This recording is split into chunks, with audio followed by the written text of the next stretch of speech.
Friends, ఇది ఈ ఈ గిఫ్ట్ మా పాపకి వాళ్ళ ఫ్రెండ్ ఇచ్చిందనమాట.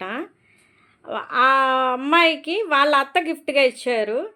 ఇంతకీ ఇది ఎవరికి దక్కాలో వాళ్ళకే దక్కుతుందంటారు చూసారా? అలాగా ఇది యాక్చువల్‌గా దీని స్టోరీ చెప్తున్నాను మీకు.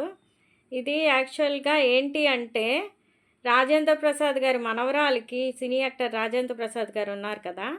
వాళ్ళ మనవరాలికి మా పాప వాళ్ళ ఫ్రెండ్ వాళ్ళ అత్త ట్యూషన్స్ చెప్తారంట. ఆవిడకి ఆ అమ్మాయి గిఫ్ట్‌గా ఇచ్చింది. అది మా అమ్మాయి వాళ్ళ ఫ్రెండ్‌కి వాళ్ళ అత్త గిఫ్ట్‌గా ఇచ్చారు. ఆ అమ్మాయి తీసుకొచ్చి మా పాప గిఫ్ట్‌గా ఇచ్చింది. అందుకే అంటారు చూసారా, ఎవరికి ఏది దక్కాలో అదే దక్కుతుందనేసి. అలాగా ఈ చెవులకి స్టోరీ అంతుంది. ఇది నేను సరదాగా చిన్న వీడియో తీసి పెడుతున్నాను. మీకు నచ్చితే ఈ వీడియోని లైక్ చేయండి, షేర్ చేయండి, సబ్స్క్రైబ్ చేయండి.